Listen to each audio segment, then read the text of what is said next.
Hello everyone, मैं ओम प्रकाश प्रजापति। आज हम आपको ट्रू मीडिया के पॉडकास्ट में मध्य प्रदेश से पधारी कविता सक्सेना जी से मुलाकात करा रहे हैं।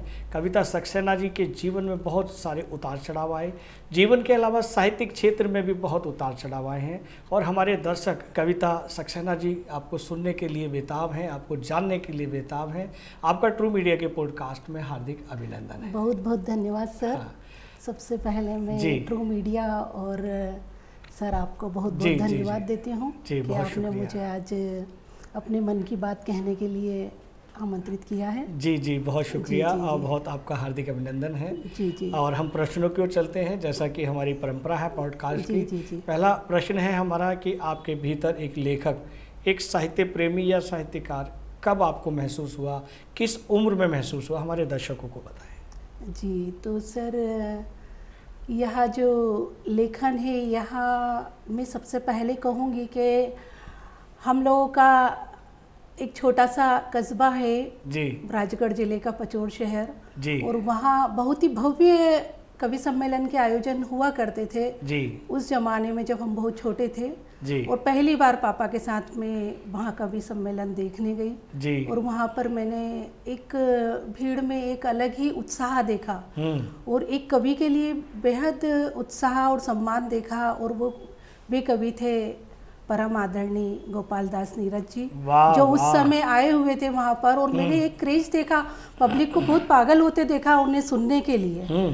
तो मैंने कहा ये कौन व्यक्ति हैं जिनको सुनने के लिए पब्लिक इतनी बेहताशा क्रेजी हो रही है। जी। तो उस समय मैंने उन्हें पहली बार सुना और उसी समय मुझे लगा अच्छा ये कविता इस तरह से लिखी जाती है और इस तरह से बोली जाती है, तो मुझे भी कुछ ट्राई करना चाहिए, कुछ लिखना चाहिए जी। और बस वहीं से सर एक छोटा सा जो बालक मन था उसमें एक आया कि कुछ अपने को भी लिखना चाहिए, और बस छोटी छोटी तुकबंदियाँ शुरू की और यहाँ से एक कविता के अंदर एक दूसरी कविता ने जन्म लिया। क्या बात और है, यही जी हाँ, ये कहें कि जो नीरज जी का उत्साह, नीरज जी के प्रति प्रेम, नीरज जी के लिए जो सम्मान आपने तमाम उस भीड़ में देखा, उस भीड़ का और उस स्नेह और प्यार का आपके जीवन में वो बदलाव आया कि जब ये इतना अच्छा कर सकते हैं तो हम भी प्रयास कर सकते हैं। बिल्कुल सर, बहुत अच्छे। वाकई हमें ऐसी चीज़ें सिखाती हैं और हमें प्रेरणा भी देती हैं। हम आगे बढ़ते हैं सक्सेना जी, जैसा कि छात्र जीवन सभी के जीवन में आता है, तो छात्र जीवन में आपके साथ कोई ऐसा संस्मरण बताएं जो हमारे दिल को और हमारे दर्शकों के मन को भाए। जी। छात्र जीवन में तो काफ़ी सारे संस्मरण हैं मेरे पास साथ जुड़े हुए हैं जी, लेकिन एक संस्मरण बहुत ही अच्छा है। यह क्लास 10th या 10th की बात है और मैं जैसा बताती हूँ कि मैंने लिखना शुरू किया और छोटी छोटी रचनाएं मैं लिखती थी जी। और स्कूल में जो छोटे छोटे हमारे प्रोग्राम वगैरह होते थे जी, वार्षिक उत्सव भी होते थे और बाल सभाएं होती थी जी। उसमें मैं अपना खुद का लिखा हुआ जो भी मेरा टूटा फूटा उस समय जो मुझसे बनता था, बात है, क्या वो सारा मैं लिख करके और उस समय सुनाया करती थी। तो मेरे जो प्रिंसिपल सर और हमारे जो बाकी टीचर्स हैं उन्हें काफ़ी उत्साहित करते थे, मुझे बहुत प्रभावित होते थे वो लोग। और उन्होंने ही मुझे फिर आगे बढ़ाया। वो बोलने लगे कि कविता आप काफ़ी अच्छा लिख रहे हो, तो मंच संचालन अब जो स्कूल के प्रोग्राम वगैरह होंगे जी, तो वो मंच संचालन आपको ही करना है। तो वहाँ से शुरुआत हुई सर। तो मंच संचालन हम करने लगे। पहले थोड़ा सा इतना समझ में नहीं आता था तो टीचर्स की मदद लेते थे जी, भाई कैसे बोलना है, क्या बोलना है, कहाँ से शुरू करना है, वो सारी चीज़ें करते थे। तो धीरे धीरे करते हुए हम काफ़ी सारी कविताएं भी लिखने लगे और सुनाने लगे, तो सर काफ़ी प्रभावित हुए जी। और इसी दौरान सर हम लोगों का जो साइंस का प्रैक्टिकल है जी, विषय होता है साइंस, हाँ जी, साइंस में प्रैक्टिकल लेने के लिए जब बाहर से फैकल्टी बुलाई जाती है जी, वो आते हैं और वहाँ पर हम अपना प्रेजेंट करते हैं जी। तो हमारा थ्योरी तो ठीक हो गया, लेकिन जब प्रैक्टिकल की बारी आती है और प्रैक्टिकल में भी सर ओरल क्वेश्चन करते हैं हमसे जी। तो वहाँ उसी समय हमारे प्रिंसिपल सर का आना होता है जी, जहाँ और वो प्रैक्टिकल चल रहा होता है। प्रैक्टिकल चल रहा होता है और वो काफ़ी बड़े कवि भी थे। क्या बात जो प्रिंसिपल सर जी प्रिंसिपल सर को भी काफ़ी रुचि थी कविताओं में। जी साहित्य प्रेमी जी साहित्य प्रेमी थे और वो सर भी साहित्य प्रेमी थे जो प्रैक्टिकल ले रहे थे। क्या बात है, क्या तो उसी दौरान एक ये कह लीजिए कि ये चीज़ मुझे बहुत आगे तक आज भी याद रहती है। क्या बात है, क्या बात है कि सर ने आते ही कहा कि ये देखिए ये हमारे स्कूल की काफ़ी होनहार छात्रा है जी, और ये बहुत ही अच्छा बोलती भी है, बहुत अच्छा लिखती भी है, तो इसका तो काफ़ी अच्छा रहा होगा प्रैक्टिकल जी, सर। जी, जी, जी। तो वो सर बोले नहीं सर, मैं संतुष्ट नहीं हुआ इस बच्चे के प्रश्न से। अच्छा, ये जो उत्तर दे रही थी जी, इससे मैं बिल्कुल भी संतुष्ट नहीं हूँ, ये और अच्छे उत्तर दे सकती थी। क्या बात है। तो प्रिंसिपल सर ने कहा अरे कहाँ आप साइंस में उलझे हो सर, साइंस आप हटा दीजिए थोड़ा सा, आप उसकी एक कविता सुनिए। क्या बात है, क्या बात है। तो उस समय सर मैंने कविता सुनाई जी, और मुझे कविता के बेस पर ही मुझे फुल मार्क्स मिल गए। क्या बात है, क्या उस समय तो शायद मैं पहले स्टूडेंट हूँ हिंदी की स्टूडेंट जो कविता सुना करके साइंस में मार्क्स ला सकती हूँ। बहुत भाग्यशाली है जी, जी, जी, सर। क्योंकि आपने हिंदी की सेवा करनी शुरू कर दी और हिंदी प्रेमी हैं और आपको साइंस में आपको प्रैक्टिकल में कविता सुनाकर मार्क्स मिल गए। ऐसे बहुत ही कम भाग्यशाली छात्र होते हैं, जी, जी, जी, जिनमें से आप एक हैं। आपको बहुत शुभकामनाएं। जी, जी, जी। जैसा कि आप हमें सूत्रों से पता चला है कि आप बचपन में कहीं या छात्र जीवन में ही साहित्य के क्षेत्र में, कविता के क्षेत्र में लिखना शुरू किया और उसी से आपने अपने स्थानीय समाचार पत्र पत्रिकाओं में भी छपना शुरू किया। जी, जी, जी। जब छात्र जीवन में होते हैं तो बाकी जो आपके सहपाठी होते हैं, सहेलियां हैं, मित्र हैं, तो उनके बीच में आपको खुशी मिलती थी, लेकिन कभी ऐसा भी हुआ कि किसी जो महिला जो छात्राएं हैं उनसे कभी एक खुशी ना मिलने वाली या एक चिड़न वाली या कुछ ऐसी स्थिति भी बनी कि जो आपके सहपाठी आपसे चिढ़ते हो कि ये तो अखबार में छपते हैं और हम लिख भी नहीं पाते हैं?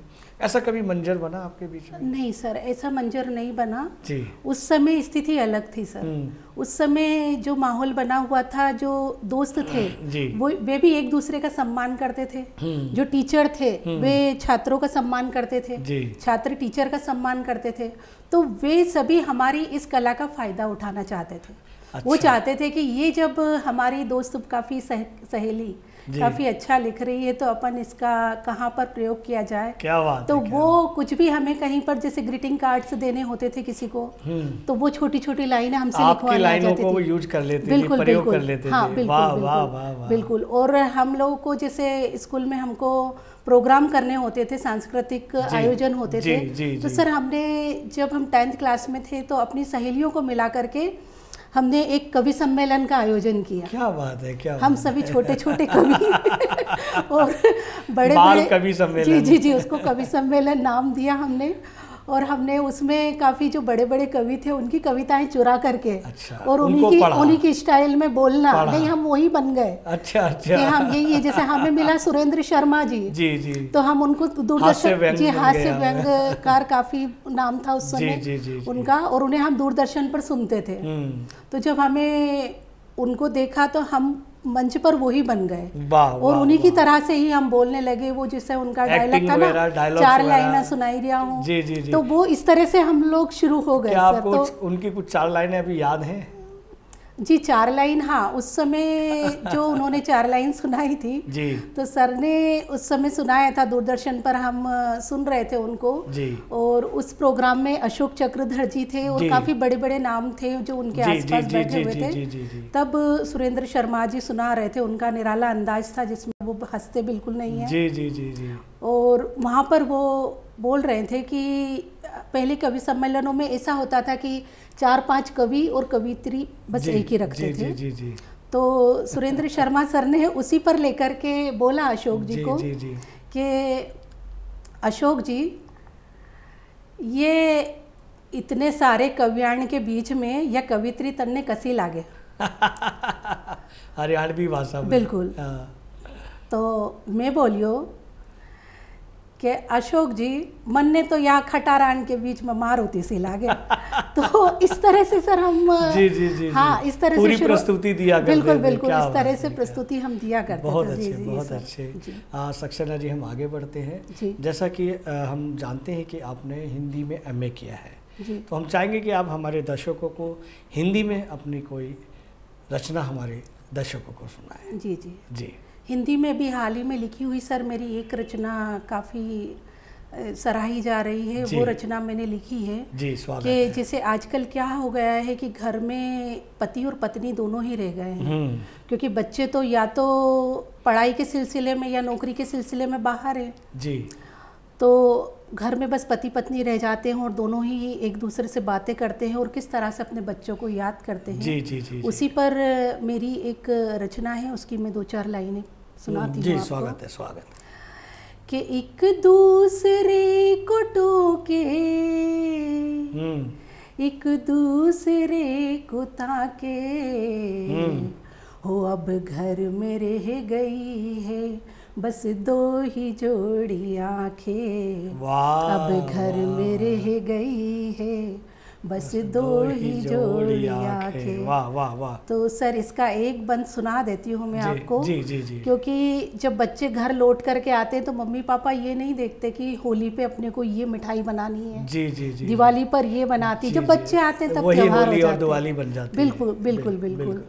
तो यह एक अंतरा सभी के दिल को छूता है, यही मैं आपके सामने सुना देती हूँ कि वो जब भी लौट आए त्योहार लौट आए। वाह वाह। वो जब भी लौट आए त्योहार लौट आए। आंखों की सूखी नदियाँ में बाढ़ लौट आए। आंखों की सूखी नदियाँ में बाढ़ लौट आए। मन पंछी बावला हो, मम्मियों का मन पंछी जैसा बावला हो जाता है कि मैं क्या बना के खिला दूं। मेरा लाड़ला 2 दिन के लिए आया है, तो इसे मैं क्या बना करके खिला दूं। तो इस तरह से सभी मम्मियों की हालत एक सी होती है। तो कि वो जब भी लौट आए त्योहार लौट आए। आंखों की सूखी नदियाँ में बाढ़ लौट आए। मन पंछी बावला हो, मन पंछी बावला हो, कितनी समेट पाखे। हो अब घर में रह गई है जी जी बस जी। 2 ही जोड़ी आंखें। वाह, बहुत सुंदर, बहुत मार्मिक है। और एक रिश्तों के ऊपर आपने जो माँ और बच्चों का जो रिश्ता है, जो प्रेम है, जो वात्सल्य है, उसको आपने अपनी कविताओं का रूप दिया है। बाकी बहुत खूबसूरत है और सभी माँओं के दिल पसीज जाएंगे आपकी रचना। जी जी, काफ़ी मम्मियों को रोना भी आया। जी, फोन आए काफ़ी सारी मम्मियों के, जब मैंने वीडियो अपना लोड किया था उस पर, तो काफ़ी मम्मियों के फ़ोन आए। चलिए हम आगे बढ़ते हैं। आपने हिंदी में अपनी एक रचना सुनाई और हम चाहते हैं कि अपनी मालवी बोली की भी कुछ रचना या कुछ शेर या कुछ पंक्तियां हमारे दर्शकों को सुनाएं। जी जी बिल्कुल जी। ये सर मालवी बोली का, हम लोग मालवा क्षेत्र से आते हैं जी। मेरा पचोर, राजगढ़ ज़िले में पचोर, जी, वहाँ मेरा ये जन्मस्थली है मेरी। और मैं अभी फ़िलहाल शुजालपुर में रहती हूँ, जो कि उज्जैन के करीब है। और ये मालवा क्षेत्र है और वहाँ पर मालवी बोली बहुत मीठी बोली है सर हमारी। जी जी जी। उसमें ही मैंने कुछ रचनाएं लिखी थी उस समय। तो कुछ रचनाएं तो मैंने नेताओं पर लिखी थी और कुछ रचनाएं में गांव में एक मजदूर के ऊपर सर मैंने लिखी थी। गांव में जिस तरह से मजदूरों की हालत होती है, जो गरीबी मैंने देखी थी। तो उस गरीबी में सर ये हो रहा था कि मैंने एक, मेरे मामा का गांव था, मैं वहाँ गई हुई थी और वहाँ पर एक मजदूर महिलाओं को अपने बच्चे को समझाते हुए मैं देख रही थी। जी जी जी। और वो बच्चा रो रहा था, कुछ उसको मीठा खाना था सर, पर उसकी हालत इतनी ज़्यादा गरीब थी वो महिला कि वो मीठा उसके लिए ला नहीं पा रही थी। तो वो उसकी स्थिति को देखते हुए मैंने सर वहाँ पर पंक्तियाँ लिखी थी। और ये मेरी 15 साल की उम्र में लिखी हुई रचना है, जो मैं आपको अभी पढ़ रही हूँ। जी, स्वागत है, स्वागत। तो बच्चे को वो ऐसे समझाती है सर मालवी में, उम्हारा लाड़ कंवर सूखी रोटी भाजी दाल रे, खाले खाले नहीं रोजा वही हो, फिर हम माल रे। माल खेत को बोलते हैं सर वहाँ पर। जी जी जी। कि म्हारा लाड़ कंवर सूखी रोटी भाजी दाल रे, खाले खाले नहीं रोजा वही हो, फिर हम माल रे। गोल कहाँ से लाऊं मैं मुखियो नी देवे उधार, खीर कहाँ से लाऊं मैं लल्ला दूध वाह, मारा वाह, वाह, वाह। लाड़ कुंवर सूखी रोटी भाजी दाल रे। सर ये उस समय बहुत की सुंदर, बहुत मार्मिक रचना है जी रचना सर। है। लेकिन एक अब ये भी जानना चाहेंगे कि आपने 15 वर्ष की उम्र में एक माँ और बच्चे के दिल को छूने वाली, जो हृदय को झकझोरने वाली बातें सुनी और आपने अपनी मालवी भाषा में इनको एक शब्दों में पिरो दिया। जी जी। ये 15 आपकी 15 वर्ष की उम्र में साहित्य प्रेम कहेंगे। लेकिन वर्तमान में जो हमारे युवा साथी हैं वो साहित्य और संस्कारों से विहीन होते जा रहे हैं। क्या मतलब है, क्या फ़र्क है? जब आप 15 वर्ष के थे आपने साहित्य से प्रेम किया, आज इस वर्तमान में युवा जो है साहित्य और संस्कारों से विहीन होते जा रहे हैं, क्या कारण बन रहा है? जी सर, कारण तो बहुत सारे हैं जी। जो हम लोगों ने, जैसे मैंने अभी थोड़ी देर पहले आपको बताया था जी। कि वो जो समय था वो समय ऐसा था कि हम टीचर्स का सम्मान करते थे, वो टीचर्स भी हमारा सम्मान करते थे। नहीं, इसका और दोष कहा जाता है? दोष वो काफ़ी सारी जगह पर जा रहा है सर। एक जी। ये परिवारों का भी काफ़ी जो विघटन हो रहा है परिवारों जी, का, जी। और एक जिस तरह से बच्चों को सेल्फिश बनाया जा रहा है जी।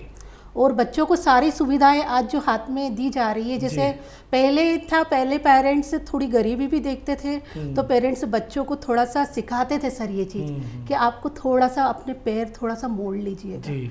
और आजकल के पेरेंट्स ये नहीं सिखाते सर। जी। आजकल के पेरेंट्स यही सिखाते हैं कि आपको चादर बड़ी ही लेना जी, है जी, जी, जी, जी। और बड़ी चादर में ही आपको सोना है, आपको पैर मोड़ने की आवश्यकता नहीं है। तो सर ये सारी जो चीज़ें हैं, ये चीज़ें ये मान के चलें कि ये जो परिवर्तन आया है ये अभिभावकों की गलती से ही आ रहा है। ये परिवार में जो माता पिता हैं उनके संस्कारों की वजह से ही आ रहा है। काफ़ी सारी चीज़ें ये मान सकते हैं कि जी, जी, इनका बिल्कुल। ज़्यादा रोल, इनका बड़ा रोल है। बिल्कुल बिल्कुल। इन जो इस तरह के जो विघटन देख रहे हैं, साहित्य और संस्कृति से विहीन होते जा रहे हैं, लेकिन उन अभिभावकों को भी तो इस नुकसान को झेलना पड़ेगा। झेलना पड़ेगा ना सर। थोड़े समय का सुख दिखता है उनको। जी, जी, जी। उनको ये दिखता है कि आज हमारे बूढ़े माँ बाप हैं और यहाँ पर रिश्तेदार हैं, हम कहाँ इन लोगों के बीच में, और ये जी, सारी जी, जी, ये जी, सारी जिम्मेदारियाँ हम निभाएं। लेकिन जो अभिभावक जब बुजुर्ग होंगे, जी, जी। जब वो भी एक बालक का रूप बन जाता है, जो बुढ़ापा कहे या बुजुर्ग हम बनते हैं, तो एक वो व्यक्ति बचपन में आ जाता है। 55-60 के बाद वो बचपन शुरू हो जाता है। उस बचपन में भी एक ऐसे अभिभावक की ज़रूरत पड़ती है जो उनकी उंगली थामकर आगे ले जाए, उनकी ज़रूरतें पूरी करे। वो होते हैं उनके बच्चे। जी। लेकिन जब इस तरह के संस्कार दिए जाएंगे तो उनका बुढ़ापा, उनका बचपन के बाद जो बचपन आएगा उसका क्या होगा? नहीं, ये जो काफ़ी सारा समय ये जो जा रहा है सर, ये तो कुछ तो सोशल मीडिया के कारण भी जी। हो रहा है। सबसे बड़ा जिम्मेदार तो आज की तारीख में यदि कह लिया जाए जी। तो सोशल मीडिया ही। और ये जो बिल्कुल छोटे छोटे बच्चों को जो मोबाइल पकड़ाए जा रहे हैं, जी, ये सबसे बड़ा। क्योंकि मैं अभी देख रही हूँ सर कि बच्चा पैदा भी नहीं हुआ और उसको वीडियो कॉल कर रहे हैं आप, उससे बातें कर रहे हैं, और उसमें क्या चीज़ें चल रही है वो बच्चा देखेगा।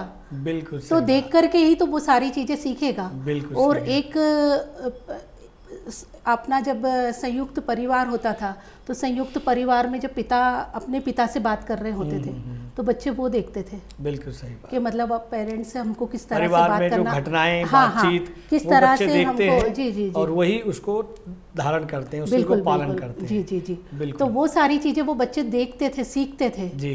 कि किस तरह से मतलब हमें बड़ों की हेल्प करनी चाहिए, जी। मम्मी पापा किस तरह से अपने पेरेंट्स की हेल्प कर रहे हैं और किस विनम्रता के साथ बोल रहे हैं। अब जैसे सर आज हम बच्चों को लेते हैं कि हम रामायण दिखा तक जाते हैं सर, तो और जी। देखते हैं कि जब राजा दशरथ जी बोलते हैं राम जी को कि आपको 14 वर्ष के लिए वनवास में जाना है, तो आज के पेरेंट्स, आप ये बताइए, बच्चों को आज बोल सकते हैं क्या ऐसा? बताइए कहाँ जाएगी वो वाली चीजें। हमारी जो बातचीत है, जी जी सक्सेना जी, जो हमारी बातचीत है इसीलिए है कि आखिर ये बदलाव क्यों आ रहा है, क्या ये बदलाव ठीक है, क्या ये बदलाव सुरक्षित है?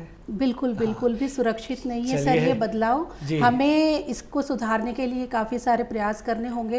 हमें वापस से अपनी पुरानी जो संस्कृति है उसकी ओर लौटना होगा। सामूहिक रहना, जी जी बिल्कुल, मोटा अनाज खाना, बिल्कुल इन सब चीज़ों को इस्तेमाल करना होगा, वरना हमारे मनुष्य जाति की उम्र कम हो जाएगी, संस्कार खत्म हो जाएंगे, संस्कृति खत्म हो सकती है। बिल्कुल बिल्कुल। चलिए हम आगे बढ़ते हैं प्रश्नों की ओर सक्सेना जी। जी, ऐसा कहा जाता है कि जो हमारे वैवाहिक रिश्ते होते हैं या वैवाहिक संबंध होते हैं वो स्वर्ग से बनकर आते हैं। जी। लेकिन वर्तमान में देखा जा रहा है कि वही वैवाहिक रिश्तों में खटास, तनाव और बिखराव बढ़ता जा रहा है और न्यायालय में उनकी संख्या बढ़ती जा रही है। इसका क्या कारण है? बिल्कुल, बहुत सही प्रश्न किया सर आपने ये तो मुझसे, क्योंकि मैं अपने आसपास ये काफ़ी सारी चीज़ें देखती हूँ और मैं अभी एक केस रिश्ते में भी, हमारे करीबी रिश्ते में भी हुआ है जी, तो वहाँ पर भी मैंने देखा है, मैं खुद गई हूँ कि किस तरह से जब बच्चों के बीच में तलाक हुआ तो वहाँ पर जब जज ने क्वेश्चन किया था, लड़की से भी क्वेश्चन किया, लड़के से भी जी। मैं अपनी लाइफ में पहली बार मैंने केस देखा इस तरह का, बिल्कुल पहली बार गई और उसमें तो वहाँ जब मैंने सुना तो जज साहब ने पूछा कि आप लोग कितने पढ़े लिखे हो, तो लड़के ने कहा कि मैंने MBA किया है, लड़की ने कहा मैंने MTech किया है। तो जज साहब ने उस समय ये बोला कि क्या यही कारण है, आप लोग ज़्यादा पढ़ लिए हैं शायद, इसीलिए आप लोग विघटन चाहते हैं जी। पर ये चीज़ें मैंने देखी है सर, अभी क्या है कि बराबरी से लड़के और लड़कियां दोनों बराबरी से काम कर रहे हैं, तो अभी एक और अच्छी चीज़ है, ये तरक्की कर रही हैं लड़कियां, लेकिन अभी जो पालन पोषण हो रहा है बच्चों का तो पालन पोषण में पेरेंट्स को भी बच्चों को ये सिखाना चाहिए, जो लड़के हैं लड़कों को भी ये जी बिल्कुल, ये कि आपका जो पार्टनर है आप उसका सहयोग करें, सम्मान करें उसका सहयोग करें, वो यदि काम कर रहा है तो आप उसकी हेल्प करते हैं तो उसमें कोई एक दूसरे की आपको मदद करनी चाहिए। और क्या जब बराबरी से काम कर के आ रहे हैं दोनों बच्चे और फिर आप चाहेंगे कि महिला है तो वो महिला ही, उसका ही काम है, ये तो जैसे बच्चों को संस्कार मिले रहते हैं जी, कि महिला है, महिला का महिला अपना काम करेगी, पुरुष हाथ नहीं लगाएंगे, बिल्कुल। लेकिन जब दोनों जॉब है, वर्किंग है, तो उन दोनों को एक दूसरे को कोऑपरेट करना चाहिए, बिल्कुल मेरे ख्याल से ऐसा होना चाहिए, बिल्कुल दोनों को कोऑपरेट करना चाहिए, तभी न्यायालयों में जो इन रिश्तों की भीड़ आ रही है वो जब भी कम हो सकती है तभी। और इसमें सर लड़कियों को भी सिखाना पड़ेगा कि जैसे आपके वो पेरेंट्स से ऐसे ही आपके ये पेरेंट्स से दूसरे घर पे जा रही हैं, वो भी तो बिल्कुल, तो आप जिस तरह से अपने पेरेंट्स का सम्मान करती हैं वैसे ही आपको इनका सम्मान भी, दोनों के लिए ही बोल रही हूँ मैं। यहाँ मुझे एक बात याद आ गई है सक्सेना जी, कविता जी, ऐसा एक कार्यक्रम में मैंने सुना था कि जो सास होती है उन्हें मदर इन लॉ कहते हैं और जो पुत्र वधू होती है उन्हें डॉटर इन लॉ कहते हैं। तो उन्होंने ये कहा कि डॉटर इन लॉ की जगह डॉटर इन लव और मदर इन लॉ की जगह मदर इन लव किया जाए तो शायद प्यार बढ़ सकता है एक दूसरे, मतलब मदर इन लॉ की जगह लव शब्द को इस्तेमाल किया जाए तो ये रिश्ते ज़्यादा नज़दीक आ सकते हैं और एक दूसरे से प्यार बढ़ता है। क्या ऐसा हमें इस समाज को ऐसा करना चाहिए, ऐसे बदलाव लाना चाहिए? बिल्कुल भी नहीं सर, मैं तो कहूँगी कि नाम बदलने से कुछ नहीं होगा जी, नाम बदलने से नहीं होगा, आपके व्यवहार से रिश्ते सुधरेंगे जी। आप जिस तरह का व्यवहार आप घर में करेंगे जी, जैसे माँ अपनी जो दादी के साथ में जब बेटियां देखती है कि दादी से हमारी मम्मी किस तरह का व्यवहार करे, कैसे रिलेशन है जी जी, हाँ, तो उससे सर रिश्ते सुधरेंगे। आप नाम इनका कुछ भी रख दीजिए, मैं नहीं मानती, नाम रखने से कोई फर्क नहीं पड़ता। आप ये कहना चाहते हैं कि जो बेटी जो है अपने दादी और अपने मम्मी के बीच में जो रिश्ते देखती है, जिन रिश्तों में जीती है वही ग्रहण करती है, वही जहाँ जाती है वही वो उनको प्रयोग करती है। तो ये जो हमारे पुराने हमारे जिस घर में रहते हैं, जहाँ पर जो संस्कार चलते हैं, उन्हीं संस्कारों का ही दूसरी पीढ़ी में जब बदलाव होता है और वही उसी में जीते हैं। तो ये प्रयास हमारे अभिभावकों को शुरू करना होगा ताकि उस बच्चों में अच्छे संस्कार बिल्कुल और अच्छा दूसरे घर में जाके अच्छा से जिए। बिल्कुल क्या बात है। और जैसे बच्चों को जो हमारे घर में जो तीज त्योहार होते हैं जी, तो कम से कम बच्चों को ये तो सिखाना ही चाहिए कि आपको कैसे भी करके आप 4 दिन की छुट्टी मिल रही है, आप गोवा ट्रिप प्लान कर लिया आपने, कहीं कहाँ चले गए, तो उसकी बजाय आप अपने घर परिवार के अपने लोगों से मिले, संयुक्त परिवार में आए, वहाँ पर आयोजन करें, वहाँ जी, तो वहाँ पर आप काफी सारी चीजें सीखेंगे और आप जुड़े भी रहेंगे उससे, उस परिवार से। बिल्कुल। ये कहेंगे कि गुड फील महसूस होगा और मानसिक रूप से और शारीरिक रूप से टच रहेंगे। बिल्कुल। बहुत अच्छे जी, अब आगे बढ़ते हैं सक्सेना जी। जैसा कि हमें पता चला है और आपकी बातचीत से हमें जानकारी मिली है कि जब आपका विवाह हुआ उसके बाद 15 साल की उम्र में, 12 साल की उम्र में आपने साहित्य प्रेमी बने, लेखन शुरू किया उसके बाद जब आपका विवाह हुआ 19-20 साल की उम्र में, उसके बाद बच्चे छोटे रहे तो उस दौरान आपका साहित्य प्रेम और लेखनी छूट गई जी। फिर उसके बाद पुनः आपकी लेखनी ने जन्म लिया जी। उस बीच में जो छूट गई लेखनी आपकी साहित्य प्रेम, उस बीच में आपको कैसा महसूस हुआ? जी सर, मैं जैसे बोल रही हूँ कि छूट गई, तो अब मैं वो शब्द नहीं वापस लेती हूँ अपने जी, क्योंकि छूट गई से मतलब ये कि वहाँ पर हम कुछ नया और सीख करके आए जी, जो हमारी कठिन परिस्थितियाँ थी जी, तो वहाँ हमारी लेखनी, ये मान लीजिए कि लेखनी हमने एक तरफ रख दी, जी, जी, लेकिन जी, जो हमारे वो अनुभव इकट्ठे हो रहे जी, थे, रिश्ते और काफी सारी चीजें हम जो सीख रहे थे, ये सब जो है जी जी, जुड़ाव, संयुक्त परिवार में रहकर के काफी सारी चीजें हम सीख रहे थे, तो वो लेखनी हमारी और परिपक्व हो गई। जी, जी, और वो आज हम लिख रहे हैं, वो सारी चीजें जो हमने उस समय महसूस की, वो आज, हाँ, वो आज हम परोस रहे हैं। ये कहें कि उसमें भी आपने कुछ ना कुछ सीखा है। बिल्कुल, कलम को साइड में रखकर बिल्कुल जो महसूस किया उसको कलम के द्वारा उतारा जा रहा है। जी, काफ़ी सारी चीज़ें हमने सीखी है और वो चीज़ें हम आज अपने बच्चों को भी बताते हैं, बहू है बहू को भी सुनाते हैं, बेटी को भी सुनाते हैं कि इस तरह की परिस्थिति होती है जब सास बहू से कुछ बोलती है, संवाद होता है सास बहू में संवाद, तो उस समय बहू को क्या रिप्लाई देना चाहिए। और अब आज मैं भी जैसे सास बन गई हूँ तो मुझे भी ये चीज़ समझ में आती थी। बहू थी तो मुझे भी उस समय, अब आज ये चीज़ समझ में आती है कि जब सासू माँ कोई चीज़ बोलती थी और वो उन्होंने ऐसे बोला तो हो सकता था कहीं कहीं कभी बहुत अच्छा भी लगता था, कभी कहीं बुरा नहीं भी लगता था। तो मुझे कहाँ अच्छा नहीं लगता था, वो चीज़ मुझे आज उससे जिया। फिर आप जब आप सास बन गए तो उस बहू में वो प्रयोग करके उसको संशोधन करके उसको दे रहे हैं। बिल्कुल बिल्कुल। और वही मैं बेटी को बोलती हूँ कि बेटी को भी मैं वही शिक्षा दे रही हूँ कि आपकी जब माताजी मम्मी जी कुछ बोलती हैं तो ये नेचर रहता है, यदि वो आपको कुछ बोल रही तो आप उसको पॉजिटिव ले, आपके भले के लिए ही वो आपको कुछ बोल रही है। तो ये चीज़ आप जब देंगे बच्चों में तो बराबर रिजल्ट अच्छा ही आएगा। जी सक्सेना जी, जैसा आप जिस माहौल में, जिस परिवेश में आप जी रहे हैं वो सारा सकारात्मक है। जी जी। लेकिन देश में, देश के तमाम राज्यों में ऐसा नहीं हो रहा है। जी, चलिए हम ये मानते हैं, ये भी बात करते हैं आपसे कि जो वर्तमान में युवा है अगर वो साहित्य और संस्कृति से जुड़ता है तो उसको क्या क्या लाभ मिल सकता है?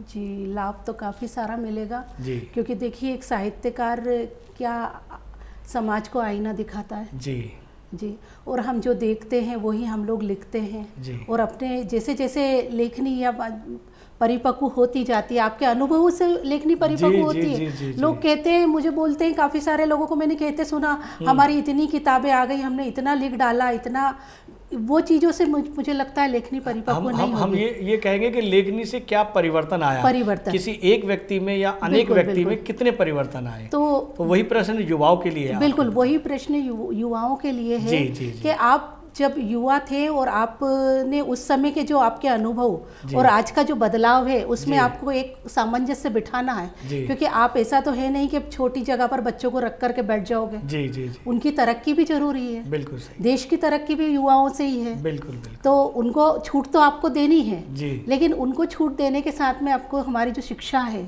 शिक्षा में भी थोड़ा सा बदलाव आना चाहिए। जी जी, और जो अभी जो हमारे पुरानी जो धर्म संस्कृति है उससे भी बच्चों को जोड़ना चाहिए, शिक्षा में। जी जी, बिल्कुल, उससे वो भी जीना चाहिए। और अनुभव से काफ़ी कुछ, आप कोई प्रैक्टिकल होकर के और आप कुछ लिखेंगे। जी, मैंने जैसे एप्पल देखा ही नहीं और मैं लिख दूंगी, मैंने सुन रखा है कि एप्पल लाल होता है, मैं लिख दूंगी कि हाँ भाई एप्पल लाल होता है। जी जी, ठीक है, लिख दिया तो कोई को भाव ही नहीं आएगा, आपको भी नहीं आएगा, पढ़ने वाले को भी नहीं आएगा, सुनने वाले को भी नहीं आएगा। लेकिन मैं जब उसको खुद पेड़ के वहाँ से तोड़ूंगी, खाऊंगी, खा करके उसका टेस्ट लूंगी और फिर जो मुझे अनुभूति होगी वो उस दौरान जब फिर मैं वहाँ पर लिखूंगी तो फिर वो सामने वाले व्यक्ति को लगेगा अच्छा ये ऐसा भी होता है, ये खाने की चीज़ भी इसको खाएंगे तो इसमें ये टेस्ट। तो ये सारी चीज़ें साहित्य के लिए है सर। बहुत अच्छे, बहुत अच्छे। जी। कविता सक्सेना जी, आपने ट्रू मीडिया के पॉडकास्ट के लिए अपना बेशकीमती समय दिया, उसके लिए बहुत बहुत धन्यवाद। धन्यवाद सर। अगर आप ये वीडियो YouTube पर देख रहे हैं तो हमारे चैनल को सब्सक्राइब करें और बेल आइकन को दबाना ना भूलें। अगर आप Facebook पर ये वीडियो देख रहे हैं तो हमारे पेज को लाइक करें।